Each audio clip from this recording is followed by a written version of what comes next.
Man of the hour, Allu Arvind garu. My dad, my father, my producer, and many more. Above all, my God, this is just not a simple real estate project for us. ఇది మేము పర్సనల్గా చాలా ఇష్టపడి ఏదో సినిమాకి return ఇవ్వాలి, cinema మాకు ఎంతో ఇచ్చింది, మేము ఏదో ఒకటి కొంత సినిమాకి ఇవ్వాలి ఒక ప్యాషన్తో చేసిన ఒక ప్యాషన్ ప్రాజెక్ట్ ఇది.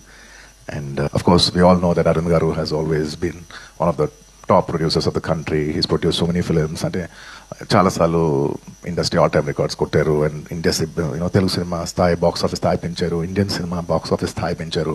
100 కోట్ల సినిమా చేయొచ్చని ఒక గజనీ అనే సినిమా తీసి చూపించారు. That he could show that he's the first producer to make a film that can do 100 crores in Indian territory. అదంతా ఒక ఎత్తు, that comes to film making. But చాలా మందికి తక్కువ మంది తెలిసింది ఏంటంటే he's always a pioneer in technology.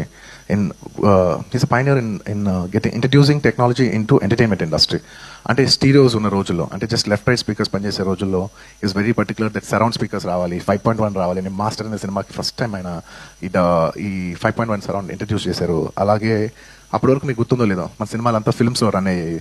ఆ ఫిల్మ్స్ నుంచి లేదు, ఇలా ఫిల్మ్స్ కాదు, వరల్డ్ అంతా డిజిటైజ్ అవుతుంది, డిజిటైజ్ చేయాలని చెప్పి మొత్తం డిజిటల్ కన్వర్ట్ చేశారు. Is the pioneer in changing from films to cinema. ఇవాళ డిజిటల్ ఉందంటే మొత్తం తెలుగు స్టేట్స్లో is the main person who first started changing all the theatres in to digital. So is not just my father, is the father of the digital era in entertainment in Telugu cinema especially.